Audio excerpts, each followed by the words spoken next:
रामपुर नाम के एक गांव में एक गरीब गाजर बेचने वाला रघु रहता था। वह अपनी बेटी पूनम के साथ रहता था, जो बहुत ज्यादा बीमार रहा करती थी। रघु के पास एक छोटा सा खेत था, जहां वह गाजर उगाया करता था। रघु रोज अपनी टोकरी में गाजर रखकर पूरे गांव में घूम घूम कर बेचता था।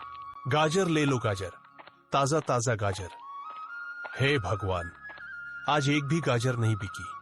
पूनम के लिए दवाइयां भी लेनी है। अगर उसे दवा नहीं मिली तो उसकी तबीयत और बिगड़ जाएगी।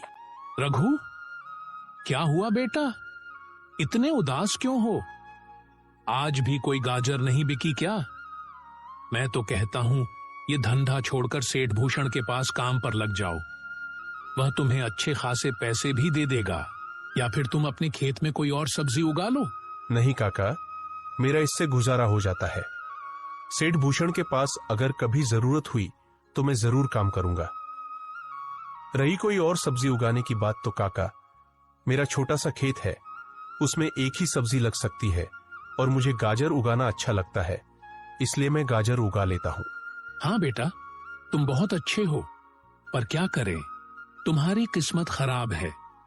तुम्हारी बीवी की मृत्यु न होती तो आज तुम्हारा परिवार भी अच्छे से जीता।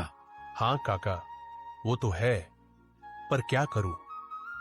पूनम की तबीयत और बिगड़ती जा रही है और न ही मेरी गाजरें बिक रही है कि उसके लिए दवाइयां ला सकूं। तो सोच में पड़ गया हूं कि क्या करूं। अगर दवाइयां लेकर नहीं गया तो उसकी तबीयत बहुत ही खराब हो जाएगी। ठीक है बेटा, अभी तो ज्यादा वक्त नहीं हुआ, तुम जाओ, तुम्हारी गाजरें बिक जाएंगी। गाजर ले लो, गाजर, ताजी ताजी गाजर।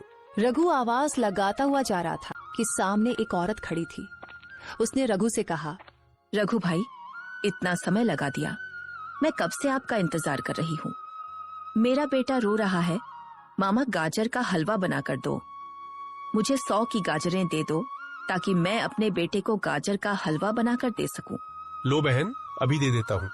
रघु ने उसे गाजरें दे दी और आगे बढ़ा। ऐसे ही रघु घर घर जाकर गाजरें बेचता और अपने घर का गुजारा करता। गाजरें तो काफी बिक गई है और पैसे भी आ गए हैं। अब मैं जाकर पूनम के लिए दवा भी ले आऊं। कल भी उसने दवा नहीं खाई थी। रघु दवा लेकर घर चला गया। घर आकर उसने अपनी बेटी की ओर देखा, जो उदास सी बैठी थी। बेटी, देखो, मैं दवा लेकर आया हूँ, दवा खाओ, तुम्हें अच्छा लगेगा। पिताजी, आप जानते हैं मैं ठीक नहीं हूँ, मेरा सिर बहुत दर्द कर रहा है।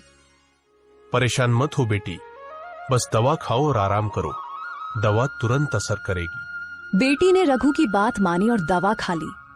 कुछ देर वे दोनों चुपचाप बैठे। फिर रघु ने मुस्कुराते हुए कहा, बेटी, कल से तुम्हें हर दिन यह दवा मिलेगी, बस तुम स्वस्थ रहो, बस यही मेरी खुशी है। पिताजी, आपको मेरी कितनी चिंता है मैं जानती हूँ। ऐसी ही बातें करते करते दोनों पिता और बेटी सो गए। रघु सुबह अपने खेत पर टोकरी साथ लेकर जाता और टोकरी भरकर गाजर तोड़ता, फिर उन्हें गांव में बेच देता।